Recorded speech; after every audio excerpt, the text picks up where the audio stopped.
we had to go with surgeons. My bosses came back after and they had been brought into the lab. The guy said, okay, you're ready to go. We're going in. And my bosses kind of went, what? Going into a cadaver lab Oh, because the guy had been developing a type of plate that helped bond skull fractures, cranial plate prototype. what an interesting story. Most people think manufacturing's dirty, boring, or dying. They're dead wrong. This is Manufacturing Runs the World. We're here to fix the misconceptions, teaching the next generation how modern manufacturing really works and why it matters more than ever. Hello. Hey, how's it going, Adrienne? Good, how are you? Good, good. Thanks for taking the time today. Yeah, my pleasure. How's your day going? Good. Busy, but busy's good. What was busy about it? Finishing out of phase 0 of a project, then trying to help support the team winning the next scope of work. So really just like updating the client, chatting about what we're going to do with our next steps and getting the team ready to go. Is that pretty typical for you? You're kind of all over the place? Yes, I would say my role has kind of changed over my time here at the company, and it becomes more and more all over the place the longer I'm here. I find that I'm kind of like the company historian and the kind of team support to help make sure everyone has what they need to get their jobs done, in addition to doing my job. So it's very supportive, but super fun. Cool. I appreciate it even more that you're taking this time. Yeah, my pleasure. Where are you calling in from? I'm in Wilmington, Mass, just north of Boston. Yeah. Cool. And how long have you been there? I'm at Rebuild Fikst. I've worked here for 15 years, and for the first 11 of those 15 years, we were just Fikst Products Development. We were then acquired by Rebuild Manufacturing about 4 years ago. I've been here through kind of a growth journey Wow, of the that's cool. product design consulting firm that I work for that is now part of a manufacturing corporation. And how did that transition go? Was it smooth sailing? I would say every acquisition has its bumps, but in the grand scheme of acquisitions, I think it was exceptional. We really left as the company that we are and almost just like gasoline poured on to enable us to do even more of what we love to do, kind of like even better and even faster. Obviously, there's the little use this template, not that template, and like those types of acquisition things, but overall, it's been absolutely incredible. Cool. Well, I don't know if you looked at the podcast at all, or A little bit. I checked out your website. I really just try to use these videos to kind of ask you about your job and then kind of use them as teaching moments for anyone that's viewing the videos. Awesome. Yeah. Can you give me a little bit of background? I know you just touched on it. How did you end up at Fikst? How did you manage to get into the role that you are in now? I went to Northeastern University in Boston, where we do a co-op program. During your undergrad studies, you do 6-month internships and you kind of alternate school work as part of your just typical undergrad curriculum. And I did one of those internships here at Fikst Product Development back in 2010. And back then, the company was just 5 people. It was the 2 brothers that had founded the place, 1 engineer and 2 interns. So it was this really small, like, my friends were kind of like, you're going to that small of a company? That seems pretty risky, but it sounds super fun. So I did an internship here, loved it. We're a product design consulting firm, so always working on new different projects. You never know who the next client that walks through your door is going to be. So you're just always pushing your limits, learning new things, exploring new areas of engineering. So after that 6-month co-op, I fell in love with consulting. I fell in love with this company in particular, just because of the amount of time and energy and care the founders really put into building up the young engineers on the team, coaching and mentoring, that when they reached out and asked if I wanted to join when I graduated, like there was no hesitation. I said, absolutely yes. I jumped right on the team. So by then the company was maybe 7 people, really just grown organically about 20% a year since then. So we're now almost 80 people. And it's just been this trajectory of I've just grown with the company. Like we didn't used to have titles. And then eventually we got big enough. I said, I guess we need titles now. So it's like, okay, we have senior engineers now. I guess you're a senior engineer. Like, oh, you guys are growing up. We need principal engineers now. I guess you're a principal engineer. And I've just kind of grown up here, really helped the company kind of establish and build a structure as it's needed. Yeah, that's a phenomenal story. Did you study engineering then, or you just kind of worked your way up and they're like, you're pretty much an engineer now? I do have a bachelor's and my master's in mechanical engineering, so I am an engineer by school. Yeah, so there's like some people that get into jobs, they like the repetitive thing. I love it here. And you are like the anti that liquid water. My job is whatever it needs to flow into.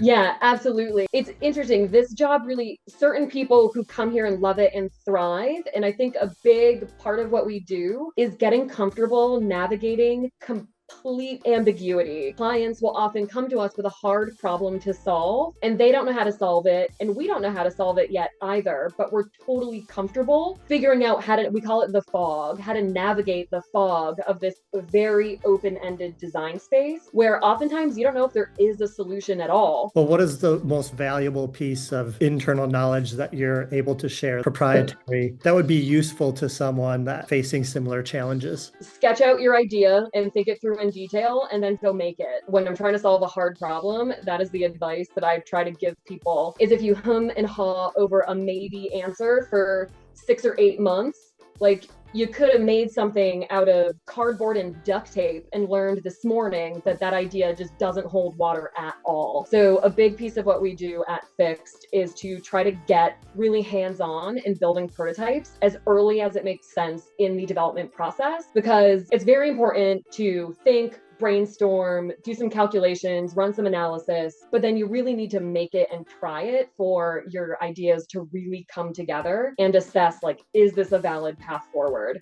So I'd say prototype early, prototype often, fail, fail, fail is my best advice I can give. I love that. That's like what I do for a living. Is there a tool that you're using for prototyping? Like, are you doing a lot of 3D printing before you decide how it's going to go to manufacturing? Yes, we have a pretty awesome prototype shop here at Fikst. And then we do also do low volume manufacturing here at Fikst as well. You've had to have some crazy stories that you've come across. Do any come to mind for you? Yeah, we were bid a potential project. We had to go with surgeon to a lab. He wanted to show us his prototype kind of idea for a new product that he had, so that we could go in and bid, what do we think it'll take to design this thing and help get it to manufacturing. And I was not at this piece of the meeting, I will say. My bosses came back after, and they had been brought into the lab. The guy said, okay, you're ready to go. Like, here's your gown, here's your mask, here's your cap. We're going in. And my bosses kind of went,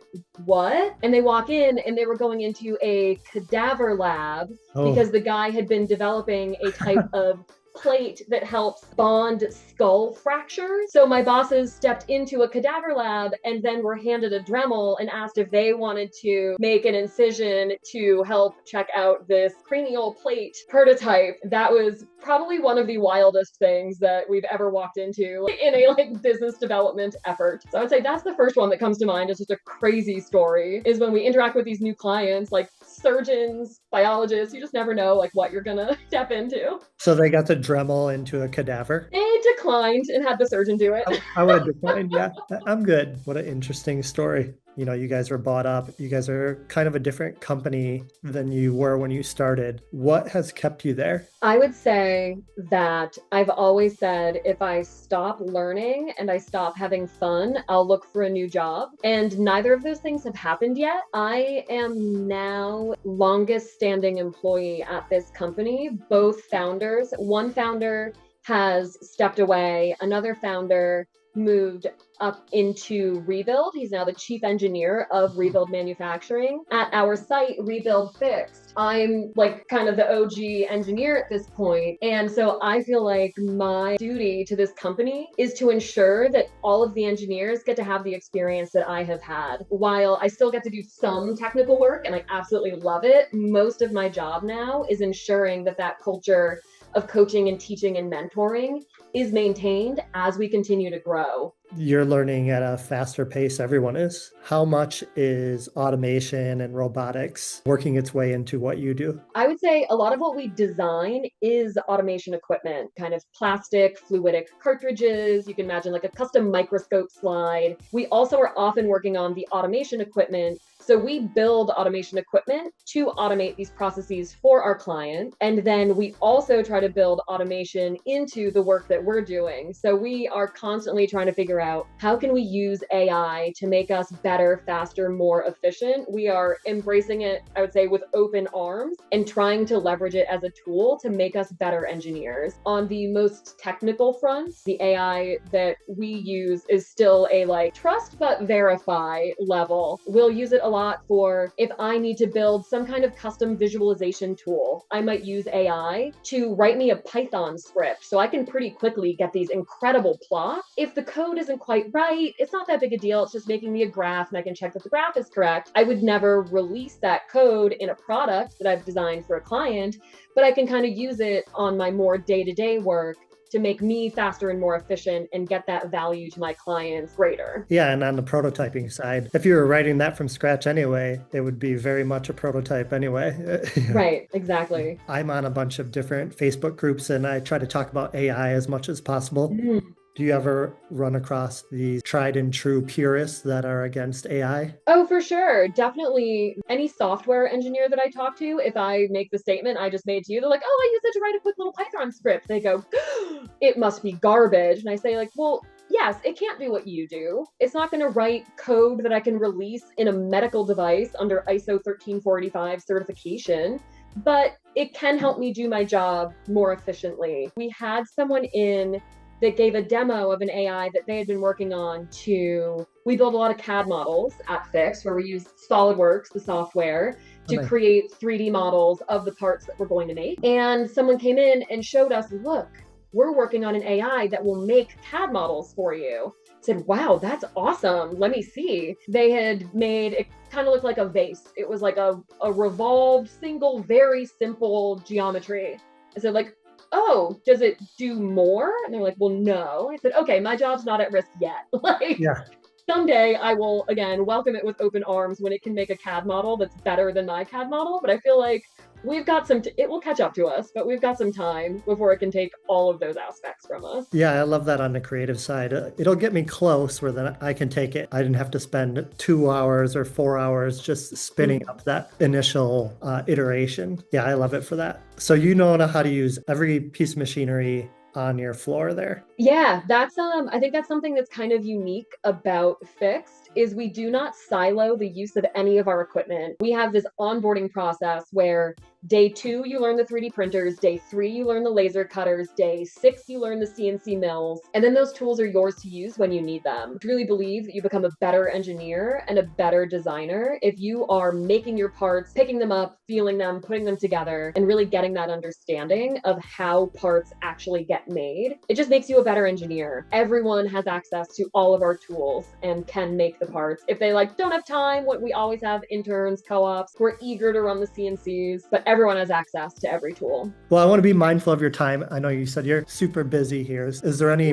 words that you want to say about Fikst? I encourage everyone in the engineering STEM community, keep solving hard problems, keep making the world a better place, and keep making stuff. That's what we try to do every day. Well, have a good day. Thanks again for your time. Thank you so much. It was really great to meet you, Justin. You as well.